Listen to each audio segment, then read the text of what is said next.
Hello，大家好，我是怡媛。在我上次发布了去香港的影片之后，我看到评论区有一位朴先生，他是这样子说的：游戏就是这样，一起打 boss， 一起玩，一起并肩作战，一起热血都不睡觉，曾经共同美好回忆。这个游戏真的是不错，可以认识不同国家的玩家，只是真的太累了，不禁的让我感叹到是什么动力让我玩那个游戏玩了这么久。在我去过了香港线下聚会之后，才发现到这个游戏已经是超越游戏的本身了。能够继续让我继续玩下去的，并不是只有游戏本身而已，而是游戏里面的一些羁绊。这里就稍微提一下我以前开始玩游戏的一些故事了。那我是在2018年9月的时候开始玩这个游戏，其实我开始玩这个游戏不到3天我就已经不玩了没错，你们没有听错，不是6年，而是已经玩3天就不玩了。因为我在一开始玩游戏的时候就已经被清零了，那时候我还不知道接下来要怎么样继续玩下去。直到我看到我的哥哥也是在玩这个游戏，我就接着玩下去。然后我不知道的就是，原来他是在别的王国，我是在另外一个王国。我还以为我们所处的位置是在王国的不同区域而已，没有想到这个游戏里面还有分成不同的王国啊！因为这个《万国觉醒》也是我第一款玩的策略游戏，在这之前我是从来没有接触过策略游戏的。所以对我而言，玩这个游戏是真的一大挑战。我不知道原来这个游戏玩下去是这样子的。刚好我在玩《万国觉醒》的那一段期间呢，是我人生最低谷的时候啊，不管是在家庭、我的感情还是我的工作上，全部都很失落。所以在那个时期，我的心情是真的非常糟糕、非常差的。然后玩了这个游戏之后，几乎每一天的时间都花在这个游戏上面，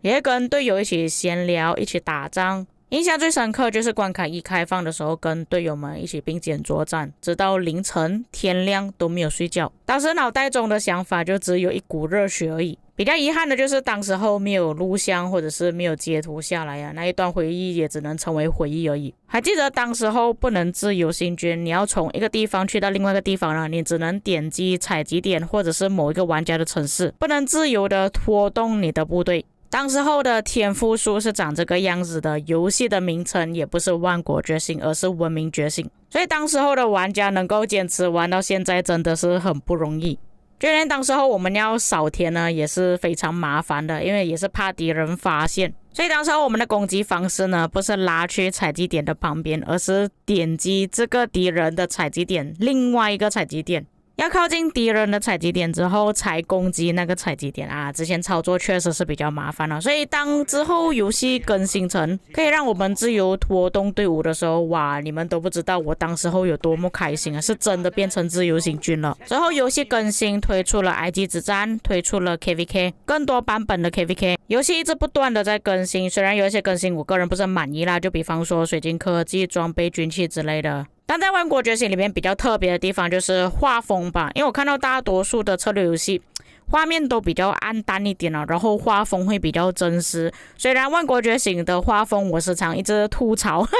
尤其是统帅的身形设计、身材比例之类的，但也就是因为万国觉醒的画面、它的游戏玩法而让我继续玩这个游戏下去。比较遗憾的就是每一年、每一个月或者是每一个赛季结束之后，都会有不少的队友离开了这个游戏。这个也是让我最头痛的地方啊，因为每当一个队友离开呢，随之而来的就是更多队友离开这个游戏，让我自己都想着说，会不会也有一天我也是会离开这个游戏？什么时候要离开？这个游戏的终点是什么？我可以直接的跟各位说，在我一开始所待的王国1041，所有的玩家几乎都已经弃坑了。我唯一能做的就是移民到其他的王国，认识不同的玩家，认识新的朋友。并不是因为我喜新厌旧或者是把旧的队友给忘记了，而是有一句话是这样子说的：天下没有不散的宴席，珍惜当下你跟你的队友之间相聚的时间。我认为这个才是最重要的，强求你的队友留下来跟你一起玩，这个是不可能的。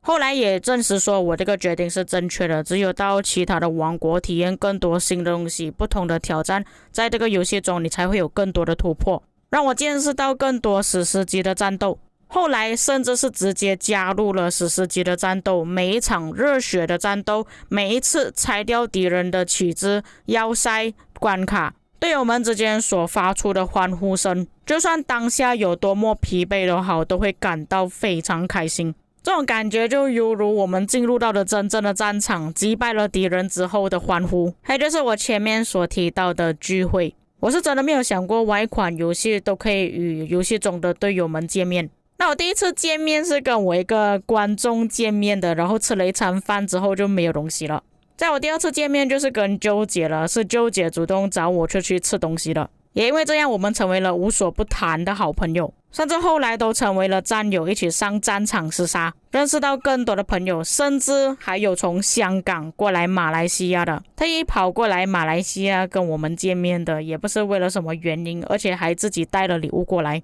认识到了世界各地的朋友，对我而言，万国觉醒是已经超越了游戏的本身，也因为游戏的玩法机制，让我们在游戏中长时间战斗与队友们交流，而更加加深了队友之间的羁绊。所以在我这一次过去香港的旅程呢，只有3天2夜的时间。严格来说，我只在香港待2天时间左右而已。有人说我很笨，为什么要特意去香港？花钱买机票，又带了一大堆的手信过去香港，只是为了参加一个聚会而已。但对我而言，这趟旅程是值得的，因为这一次的线下聚会而让我有时间去旅游，并且在场的玩家也不是全部都认识的。通过这次的机会可以认识更多的玩家。更重要的是当时候的气氛，虽然说那一天的直播是真的有一点吵啊，后面真的太热闹了，但我会一直重复的去看那一天的直播，大家讲了什么东西，欢声笑语，录制的每一个画面，这些都是珍贵的回忆。可能在之后大家都已经不再玩这个游戏了，但是我们还是会继续联络。就像我下个月的安排就是要去台湾了，就要跟已经弃坑很久的明总见面。他都已经离开游戏快要3年左右的时间了，但我们依然还会有联络，所以大家可以敬请期待下一次 vlog 可能就会有明总的出现了。当然我最大的愿望就是直接杀到上海莉莉丝总部，或者是四川成都乐狗总部，如果能够直接跟大河见面当然是最好啦，我就会帮你们骂他2句这个我就尽量争取了，看明年有没有机会。所以我跟万国觉醒之间算是又爱又恨吧。恨就是恨他有一些更新是真的做到不好，而导致到有一些战友他们都慢慢离开了。爱也就是因为万国觉醒让我认识到了更多的玩家，更多的朋友，还有你们这群在看着我影片的所有观众。如果我没有接触万国觉醒的话，可能这一切的一切我都不曾拥有。那么以上就是我玩万国觉醒的一些心路历程啦。严格来说，万国觉醒还算是一个不错的游戏啦，至少它花钱跟没有花钱的玩家之间差距不会说特别夸张，还是需要依靠策略玩家的人数才可以打败强大的敌人。所以各位觉得说是什么东西让万国觉醒如此的特别？是关于它的玩法、策略、社群，还是什么感人的故事呢？在游戏中有什么难忘的回忆，全部都可以在评论区留言。以上就是本期内容，我们下个影片再见。